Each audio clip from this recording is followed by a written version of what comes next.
বিয়ে ছাড়া প্রেমিকের সাথে ১.৫ বছর ছিলেন এই ৪০ বছরের নারী। প্রেমিককে যখন বিয়ের কথা বললেন তখনই প্রেমিক ওনাকে ফেলে রেখে পালিয়ে যায়। এখন প্রেমিকের ছবি নিয়ে বিভিন্ন জায়গায় পার্কে রাস্তাঘাটে ঘুরে বেড়াচ্ছে এই নারী বলতেছে সে আমার সাথে বিয়ে ছাড়া ১.৫ বছর ছিল, এখন আমাকে কেন বিয়ে করবে না, আমি তাকে বিয়ে করব।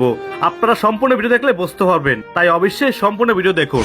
টিকটকের মাধ্যমে আমাদের পরিচয়, টিকটকের থেকে আমাদের কথাবার্তা সবকিছু হয়েছে।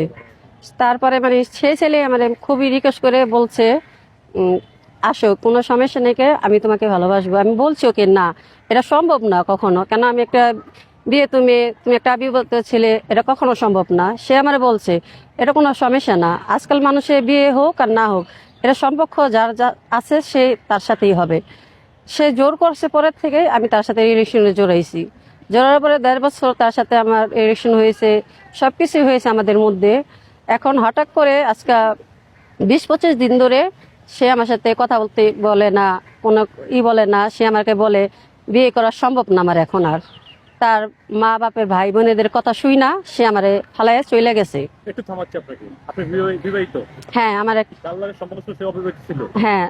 আপনি বিবাহিত মেয়ে হয়ে কেন একটা ছেলের প্রেম করছেন আপনি? আমি আমার হাজবেন্ডের ছেড়ে দিয়েছি, কেন আমার হাজবেন্ড একটা বিয়ে করেছে দেখে আমি নিজের থেকে ছেড়ে দিয়েছি তাকে। আপনার ছেলে কত বছর বয়স এখন? আমার বাচ্চা ৭ বছরের। তো আপনি একটা অবিবাহিত ছেলে প্রেমে করছেন? হ্যাঁ, আমি প্রেমে পড়তে চাইনি, সে আমাকে জোর করছে। জোর করছে? কি জোর করে প্রেম করা যায়? না, ওকে আমি না বলেছি, না বলার পরে উনি আমাকে বলছে যদি তোমাকে না পাই আমি মারা যাবো, বিভিন্ন কথা বইলা সে আমাকে রাজি করাইছে। রাজি করার পরে তার সম্পর্ক ছিল কত? ১.৫ বছরের। ১.৫ বছর ধরে সম্পর্ক আমাদের। ১.৫ বছর আপনি ছিলেন তার সাথে বিয়ে ছাড়া? হ্যাঁ, বিয়ে ছাড়া। ১.৫ বছর একটা? হ্যাঁ, ১.৫ বছর ছিলাম আমরা বিয়ে ছাড়া। আপনাকে বিয়ে করবে না? না, বিয়ে করতে চাই না এখন। সে কি বলে এখন? সে বলে না, এখন আমি বিয়ে করতে পারবো না, আমার ফ্যামিলি যেটা বলে আমি সেটাই শুনবো। এখন সে আমার বাসাতে যাওয়ার পরে ওর দুই বোন জামাই এসে আমার বাসাতে তারে নিয়ে গেছে। সকালে নিয়ে যাওয়ার পরে ৬ তারিখে ওর পরের থেকে আমার সাথে আর যোগাযোগ করে না, আর কোনো কন্ট্যাক্ট করে না। বিভিন্ন কথা বলে ওর ফ্যামিলি আমার এখন। আপনি বললেন যে এই ছেলের সাথে টিকটকে পরিচয়? হ্যাঁ, টিকটকের মাধ্যমে পরিচয়। এক জায়গায় থাকতেন, একই এলাকার? না, আমি কেরানীগঞ্জ থাকতাম, ছেলে এপার থাকতো। এরপর বলতে নারায়ণ দিকে থাকতো, মগবাজার।